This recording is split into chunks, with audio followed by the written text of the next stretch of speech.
Poliisi ekyagombye maka ga Robert Kyagulanyi Ssentamu Magere newankubadde ng'omwogezi waayo yategeezezza nti tannasibirwako waka nti era teri amugaana kwetaaya.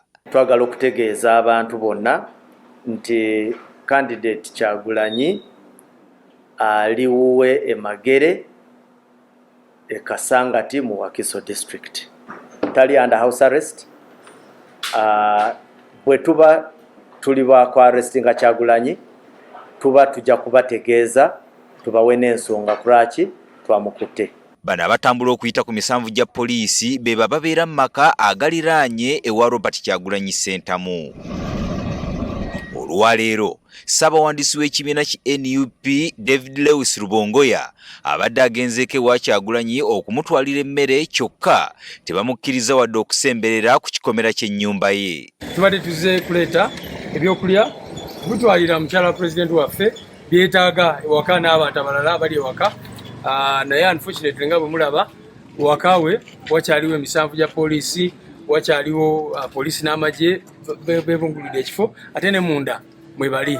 N'akonkomadde n'ebyokulya bye abasirikale be bamutegeezezza akyukadde gy'ava. Abasirikale bagambye balinze orders okuva waggulu, naye ekyewuunyisa nnyo nti n'emmere basobola okumugaana okugifuna. Oluvannyuma lw'ennaku 5 ne bakugamba nti emmere gye balina gye badde naye eweddewo, ne batusaba tubongere emmere ate ne tutuuka wano poliisi n'etulemesa okugiyingiza. Kya buswavu nnyo era tukivumirira nnyo. Era waliwo n'akatambi akalala akafulumye nga Kyagulanyi aliko byategeeza n'agamba nti tali waka oluvannyuma lw'abo ebyokwerinda okumenya ne bayingira mu nnyumba ye okwagala okumukwata kyokka n'abeemululako. Kubanga nali nafunye information nti baagala kuntuusaako obulabe, nakozesa obukujjukujju n'empitamu n'embabulako era nesobola okutolaka ewange, naye abamu nju yange okuli mukyala wange n'abannaffe abalala be tubeera nabo bo bakyali mu kkomera ewaka. Ono abuulidde bannayuganda n'abawagizi be lwaki yasalawo okudduka n'atakkiriza basirikale kumukwata. Okunyigirizibwa kwange nkulimu kati ng'omuntu, naye naawe ali eyo nyigirizibwa mu ngeri ey'enjawulo. Tewali ali safe paka ffenna nga tuli safe.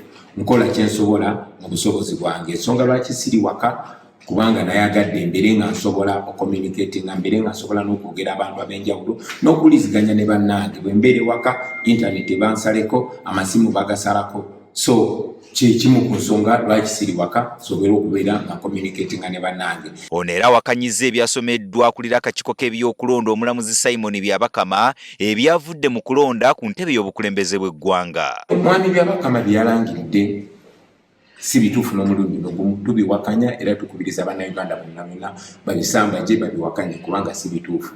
Avumiridde eky'okuggyako intaneti mu kaseera k'ebyokulonda. Kyanaku nti bino byonna byagenze mu maaso baggyeko intaneti bawambye abantu baffe ba agenti baffe mu byokulonda ne ba deputy president baffe babiri babawambye. Deputy president wange Lina Zedriga wa Northern Uganda bamuwambye tetumanyi gyali.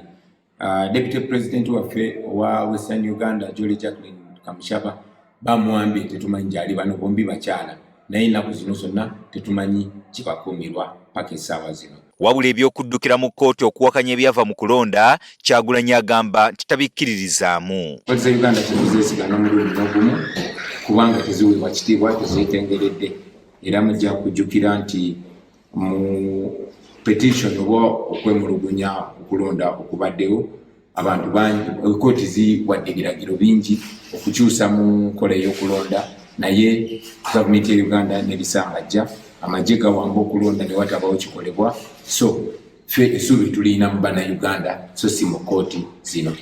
N'okutuuka kati Robert Kyagulanyi Ssentamu munnakibiina ki NUP tamanyiddwako watuufu we yeekukumye oluvannyuma lw'ab'ebyokwerinda okulumba amaka ge ag'e Magere.